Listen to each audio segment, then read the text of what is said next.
Good morning, students. Today we will do Unit 9. First part of Unit 9 is poem. The name of poem is books. ठीक है. Today we will do the question answers of books poem. Let us start. Question number 1. What did the library door say? ठीक है. Library का जो door है, दरवाजा है, वो क्या कहता था? Answer. The library door said to come in, to come in. अंदर आइए, अंदर आइए. Question number 2. What did the books in the library look like? पुस्तकालय में रखी हुई पुस्तकें कैसे दिखाई दे रही थी? Answer. The books in the library looked tall, skinny, little and fat. पुस्तकालय में रखी हुई पुस्तकें लंबी, पतली, छोटी और मोटी दिखाई दे रही थी. ठीक है. Question number 3. Why did the child in the poem like looking at the pictures? ठीक है. Why did the child in the poem, कविता में बच्चा पिक्चर्स की तरफ, तस्वीरों की तरफ क्यों देख रहे थे? आंसर में क्या रहेगा?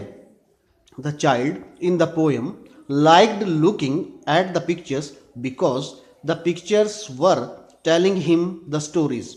कि पिक्चर्स जो हैं वो उनको, तस्वीरें जो हैं उनको कहानी बता रही थी. That's why the child was looking at the pictures. इसीलिए पोएम में, कविता में, वो बच्चा पुस्तकों की तरफ, पिक्चर्स की तरफ देख रहा था. Question number 4. Do you like reading story books? क्या आपको कहानी की पुस्तकें पढ़ना पसंद है? Answer. Yes, I do like reading books. हाँ, मुझे कहानी की पुस्तकें पढ़ना पसंद है. Question number 5. What kind of stories do you like? आपको किस प्रकार की कहानियां पसंद हैं? Answer. I like the stories of king and queens, fairies and folk stories of my village. मुझे राजा रानी की कहानियाँ, परियों की कहानियाँ, फेरीज माने परियाँ, एंड फॉक स्टोरीज माने लोक जो कहानियाँ हैं, लोक जो कहानियाँ हैं. ठीक है. जो हमारे क्षेत्र की कहानियाँ हैं, फॉक सॉन्ग्स जैसे होता है. ठीक है. ऐसे ही लोकगीत होता है, लोक कहानियाँ होती हैं जो हमारे गांव देहात की, जो हमारे अपने क्षेत्र की कहानियाँ होती हैं, ऑफ माई विलेज. ठीक है, मुझको वो पसंद है. Next question. What do you mean by library? आप लाइब्रेरी से क्या समझते हैं? क्या है पुस्तकालय? ठीक है. Library. Answer. Library means house of books where we can read different books on different subjects. Library का मतलब होता है पुस्तकालय या पुस्तकों का घर, जहां हम विभिन्न विषयों पर विभिन्न पुस्तकें पढ़ सकते हैं. ठीक है भाई. Question number 7. Where do people go to read books and newspaper?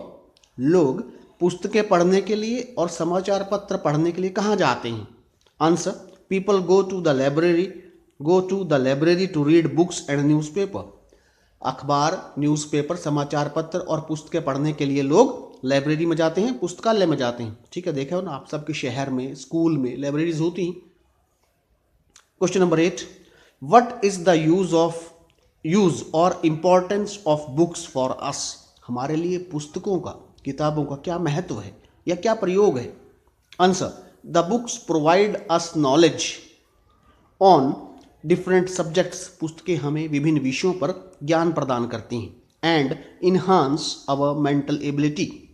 And enhance मैंने हमारी मेंटल एबिलिटी, हमारी मानसिक जो हमारी एबिलिटी, योग्यता है, उसमें वृद्धि करती हैं. ठीक है. उसकी वृद्धि में योगदान देती हैं. ठीक है. तो बुक्स हमको ज्ञान प्रदान करता है विभिन्न विषयों के ऊपर, और बुक्स हमारी जो मानसिक योग्यता है, मानसिक क्षमता है, उसका विकास करता है. ठीक है. So all of you please write down these question answers in your English copy and learn all these questions. Okay. Thank you.